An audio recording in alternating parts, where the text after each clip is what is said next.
മഹാദേവാ, അവിടുത്തെ കാരുണ്യം കൊണ്ട് എനിക്കൊരു കുഴപ്പവുമില്ല. വേല ചെയ്ത് ജീവിക്കാൻ വയ്യാത്തോണ്ടല്ല, മടിയുണ്ടാ. അതുകൊണ്ട് മാത്രമാണ് ഇങ്ങനെ ഒരു ഉടായ്പ വൈദ്യന്റെ വേഷം.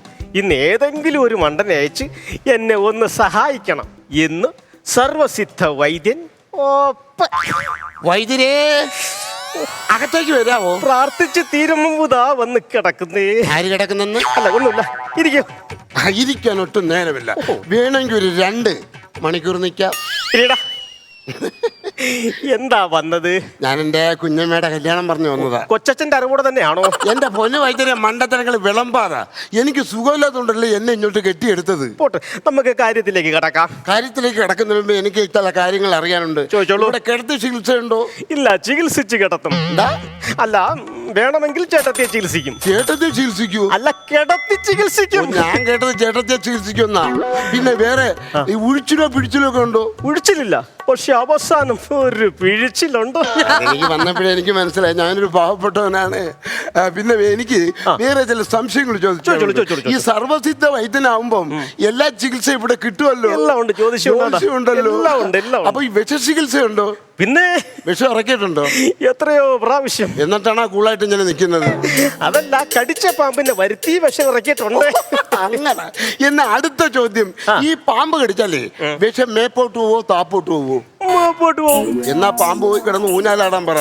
പാമ്പ് മെനഞ്ഞാന്ന് എന്റെ ഉച്ചിയിലാ കടിച്ചത്. വേണ്ട, നീ സംശയം ഒന്നും വേണ്ട. പേര് ചാണ്ടി. വയസ്സറിഞ്ഞില്ല. ഇത്രേ നാളായിട്ടും? വളരെ കുട്ടിക്കാലത്ത് തന്നെ എന്റെ അമ്മയും അച്ഛനും ആക്സിഡന്റിൽ പെട്ട് മരിച്ച്. പിന്നെ എന്റെ അമ്മൂമ്മയെ പോറ്റി വളർത്തിയത്. അമ്മൂമ്മ ഏത് പോറ്റി വളർത്തി? അമ്മൂമ്മയെ ഒരു പോറ്റിയും വളർത്തിയില്ല. അമ്മൂമ്മ എന്നെ പോറ്റി വളർത്തി. എന്നാൽ ഒരു 60. 60 കൂടുതൽ, 30 മതി. അതല്ല, തന്റെ വയസ്സ് 60. ഇത്തിരി കൂടുതലല്ലേ? കുറയ്ക്കാം. എന്താണ് ഇനി തന്റെ അസുഖം? എന്റെ പൊന്നു വൈദ്യരെ, ഒന്നും പറയണ്ട. ഈ പേശികളെല്ലാം കൂടെ കൊളുത്തി വലിക്കുന്ന ഒരു വേദന. അയ്യോ, വലിക്കാത്ത ഒരു പേശി? ഒരു പേശി ഇല്ല, അതും പോയി. തനിക്ക് എന്തോടാ ജോലി? എനിക്ക് പാചകം. ഞാൻ പലയിടത്തും പോയി പലർക്കും പല പല ആഹാരങ്ങൾ ഉണ്ടാക്കി കൊടുക്കാറുണ്ട്. അവരെല്ലാം തിന്നിട്ട് ദൈവദോഷം നല്ല അഭിപ്രായം പറഞ്ഞിട്ടുണ്ട്. ഞാനിപ്പോ എന്തുവാ ചെയ്യണ്ടേ? എനിക്കിതിനെല്ലാം കൂടെ ഒരു ഒറ്റമൂലി പരിഹാരമുണ്ട്. എന്തിനുമുണ്ട്? ഇത് കമ്പനിയുമുണ്ട്. കമ്പനിയാണെങ്കിൽ ഞാനും ഉണ്ട്. അതല്ല, സംഭവം ഉണ്ട്. അത് ഞാൻ പിന്നീട് കുറിച്ച് തരാം. മറ്റെന്തെങ്കിലും അറിയാനുണ്ടോ? പിന്നെ എന്റെ ഫാമിലി പ്രശ്നം. ഞാൻ എന്റെ ഭാര്യ വീട്ടിലാണ് താമസിക്കുന്നത്. നിങ്ങൾക്ക് വീടൊന്നുമില്ലേ? ഞാൻ അവിടെ കിടന്ന് ശീലമായിപ്പോയി. അതുകൊണ്ട് എന്റെ അമ്മാവനും അളിയനും ഒരു വിലയും നിലയും കൽപ്പിക്കുന്നില്ല. നിങ്ങൾക്ക് സഹോദരങ്ങളില്ലേ? ഞാൻ ആണും പെണ്ണും കെട്ടവനായിട്ട് ഒറ്റ ഒരുത്തന. ആണും പെണ്ണുമായിട്ട് ഒരു മോന. നന്നായി. ഈ ബുക്ക് അങ്ങോട്ട് പിടിച്ചിട്ട് പ്രാർത്ഥിച്ചു, നല്ലതുപോലെ അങ്ങോട്ട് പ്രാർത്ഥിച്ചു. ഒരു പേജ് ഇങ്ങോട്ട് എടുത്ത. ദൈവമേ, എന്റെ എല്ലാ പ്രശ്നങ്ങൾക്കും പരിഹാരം ഉണ്ടവന്.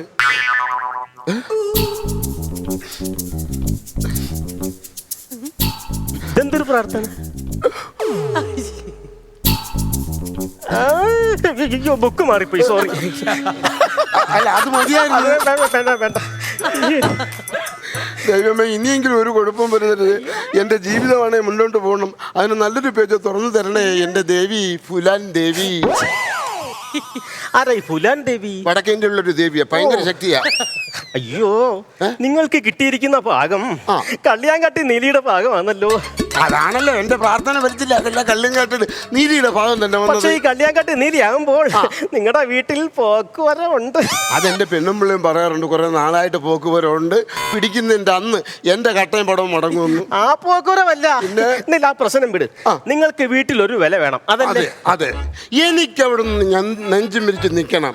ആ നില കണ്ട് എന്റെ അമ്മാവനും അളിയനും എന്റെ കാലിന്റെ കീഴേ വന്ന് വീഴണം. വീഴും. നിങ്ങളെ ഭാര്യ വലിയ കുഴപ്പമില്ലല്ലേ? ഇല്ല. നിങ്ങൾക്ക് സമയത്ത് ചോറ് തരുമോ? തരാറുണ്ട്. നിങ്ങളുടെ വസ്ത്രമൊക്കെ അങ്ങോട്ട് അലക്കി തരുമോ? അലക്കി തരാറുണ്ട്. ചിലപ്പോ കൂടെ ഇട്ട് എന്നെ അങ്ങ് അലക്കും. അതെന്ത്? അവളെ ഒരു മഞ്ഞച്ചേര മലന്ന് കടിക്കുന്നല്ലേ പറയുന്നത്. ഇവക്ക് ദേഷ്യം കമന്ന് കിടന്നാലും മലന്ന് കിടന്ന് എന്നെ കടിച്ചു കളയും. നിങ്ങളെ കടിക്കൂന്ന് ഇവിടെ അത്രയും കടിച്ചില്ലേ. അങ്ങനെ ദേഹം മൊത്തം പാടായപ്പോ ആൾക്കാർ ചോദിച്ചപ്പോ ഞാൻ ഒരു കള്ളത്തരം പറഞ്ഞു. ഞാൻ ടാറ്റു അടിച്ചേക്കാന്ന് പറഞ്ഞു. എന്നിട്ട് ഈ കടി കൊണ്ട് സഹിക്കാൻ പോയതായപ്പം ഞാൻ എൻ്റെ അമ്മാവി അമ്മയെ എടുത്ത് പറഞ്ഞു, അമ്മ അവളെ ദേഹം ഒത്തിരി നിർത്താൻ പറ. ഞാൻ ദേഹോദ്യം സഹിക്കാം, ആ, പറയാം. അതൊക്കെ പോട്ട്. അവൾ എന്നെ ഈ ഇട്ട് കടിക്കുന്നതിന്റെ അവൾ ആ കടിയൊന്ന് കുറയ്ക്കാൻ പറഞ്ഞു. ഇത് പറഞ്ഞതും അവര് വേറെ എന്തൊക്കെ മനസ്സിലായി തെറ്റിദ്ധരിച്ച് ഇറങ്ങി ഒറ്റ പോക്ക. നിങ്ങൾ അങ്ങനെ പറയണ്ടായിരുന്നു. പിന്നെ ഞാൻ എന്താ വേണം അവിടെ കിടന്ന് കടി കൊണ്ട് ഊപ്പാട് വരട്ടെന്നാ. അത് എനിക്ക് തോന്നുന്നത് പ്രശ്നം നിങ്ങൾക്കാണെന്നാ. ആ. നിങ്ങളെ ഒന്ന് നോക്കിയാലോ? എന്തോ നാള് എന്റെ നാള് ആയില്യം.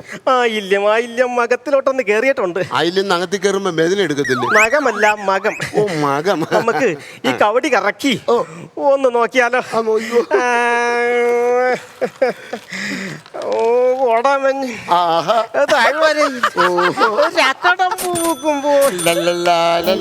മന്ത്രങ്ങളൊക്കെ അറിയാല്ലേ? ആ കുറേശ്ശെ കേട്ട് പഠിച്ചതാ. പക്ഷെ നിങ്ങൾക്ക് എന്തോ പ്രശ്നമുണ്ട്, മാരകമായ പ്രശ്നമുണ്ട്.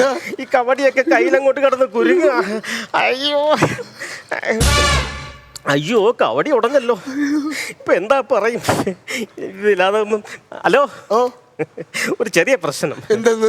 വേറൊന്നുമല്ല, അത് ഞാനിപ്പോ എങ്ങനെ പറയുന്ന. എന്താണെങ്കിലും പറഞ്ഞു, ഞാൻ കേൾക്കാൻ സന്നദ്ധനാ. നിങ്ങളുടെ കവടി ഉടഞ്ഞു പോയി. അയ്യോ എന്റെ കബഡി ഉടഞ്ഞത് എന്റെ കബഡി, നിങ്ങൾക്ക് ഇത് എന്തിന്റെ കേടാണ്? വൈദ്യരെ കബഡി ഉടയുമ്പോഴും എന്റെ പ്രശ്നം ഒന്നും ആവുന്നില്ലല്ലോ. നിങ്ങൾ വിഷമിക്കണ്ട, കന്യാകുമാരിന്ന് പുതിയ കബഡി വരുത്തി ഞാൻ നിങ്ങളുടെ പ്രശ്നം തീർക്കും. പിന്നെ ഇനി കന്യാകുമാരി എന്ന് പുതിയ കബഡി വരുത്തി എന്റെ പ്രശ്നം തീർക്കുന്നതിനെ കാര്യം ഞാൻ എന്റെ പെണ്ണുമ്പിള്ളയുടെ കടി കൊണ്ട് ഇവിടെ കിടക്കുന്നല്ലേ നല്ലത്. കടി കൊള്ളാൻ വരട്ടെ. ഈ ഉടഞ്ഞ കബഡിയില് നമുക്ക് ഒന്നുകൂടെ അങ്ങോട്ട് പിടിച്ചു നോക്കിയാലോ? എന്നാ നോക്ക്.